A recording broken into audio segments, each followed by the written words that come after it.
Most welcome Bharat academy Dehradun. आज हम पढ़ेंगे नंबर सिस्टम का रिमाइंडर से रिलेटेड कुछ क्वेश्चंस। एक क्वेश्चन देख लेते हैं, उसको दो तीन टाइप से पूछा जाता है, देख लेते हैं कैसे कैसे पूछा गया है। A number divisible by 68, leave the remainder 54। If the number divisible by 17, what would be the remainder. तो ये क्वेश्चन जो बेस्ड है वो डायरेक्ट रिमाइंडर थ्योरम जो है वो इस पर है। A number A divisible by B quotient 4q remainder 4r। A is equal to B Q plus R, इसी पर बेस्ड है और कुछ नहीं है ये, ठीक है नहीं। तो ऐसे क्वेश्चंस में हमें एक चीज नोट करनी है कि अगर नंबर 68 से कोई डिविजिबल है और वो ए नंबर है, कोसेंट 4 आपका क्यू है और रिमाइंडर क्या है 54 है। ऐसे क्वेश्चन में कुछ नहीं सोचना। अगर जो सेकंड आपका क्या है, सेकंड जो डिविज नहीं, ये फर्स्ट है, ये सेकंड है आपका डिवाइजर। अगर फर्स्ट डिवाइजर को सेकंड डिवाइजर डिवाइड कर रहा है, जैसे 68 को अगर हम 17 से देखें, 74 जा 68, ये कंप्लीटली डिवाइड कर रहा है। इट मींस ये है जब ऐसी कंडीशन हो जाए कि फर्स्ट डिवाइजर को सेकंड डिवाइजर कंप्लीटली डिवाइड कर रहा है, तो फिर कुछ नहीं सोचना, जो इसका रिमाइंडर बचा हुआ है उसी को, ये वाला रिमाइंडर है, इसको डायरेक्ट सेकंड डिवाइजर से डिवाइड कर देंगे। 17 से डिवाइड करें, 17 3 जा 51, ये 3 रिमाइंडर बच गया। यही आंसर है, ज्यादा नहीं सोचना इसके बारे में, ठीक है। नेक्स्ट क्वेश्चन ले लेते हैं, फिर इसी से रिलेटेड है।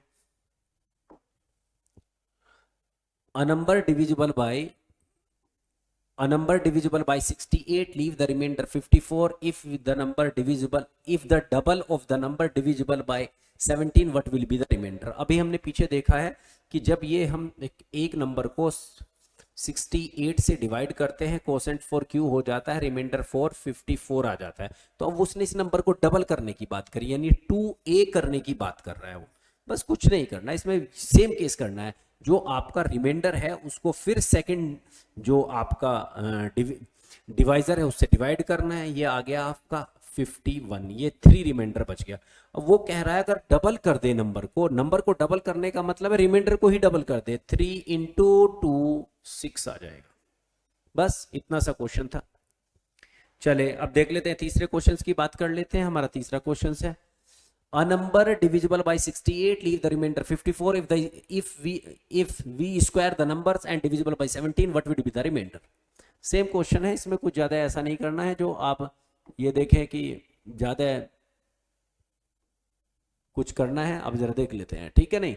उसने कहा a number divisible by 68, same question है। हम यहाँ पे देखेंगे फर्स्ट डिवाइजर ये है आपका, सेकंड आपका क्या है 17 है, वही क्वेश्चन है। पर रिमाइंडर देखेंगे कितना है 54 है। 54 को डायरेक्ट 17 से डिवाइड करेंगे, 73 जा 51, दैट इज ए 3। अब उसने स्क्वायर करने की बात की, इसका ही स्क्वायर कर देंगे, 3 का स्क्वायर 9, खत्म।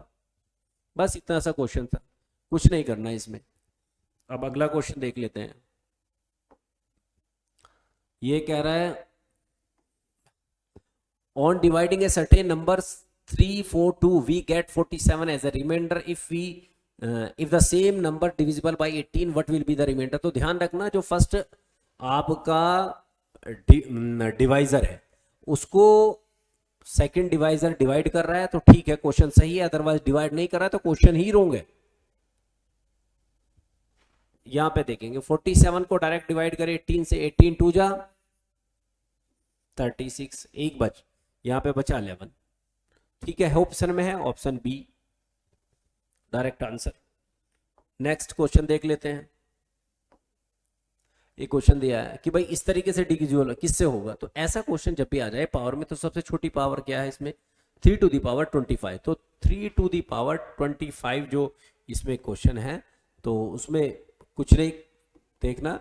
जो आपका 3 टू दी पावर 25 है उसको आप कॉमन ले लेंगे, यहां पर बचेगा 1, अगले में बचेगा 3 टू दी पावर 1, अगले में 3 to the power 2 plus 3 to the power 3, बस ये होगा। यानी 3 to the power 25 into 1 plus 3 plus 9 plus 27। हम इसको और ऐसे भी लिख सकते हैं 3 टू दी पावर 25 इंटू 40। अब ये बताइए किससे डिविजिबल है। सबसे सीधी सी बात है, एक तो ये है 0, यहाँ 0 है, इसका मतलब ये तो डिवाइड हो जाएगा। 3 की पावर 1 है यहाँ पे, इसका मतलब 3 की पावर 25, तो ये 30 से डिवाइड हो जाएगा। आप अगर सोल्व करें तो इसको ऐसे भी कर सकते हैं, बहुत सा बंदा करता है 3⁴ इंटू 3 इंटू 40 अपॉन 30, ये 0 से 0 कैंसिल, यहाँ से ये कैंसिल हो गया, इसका मतलब answer T. Thank you for watching.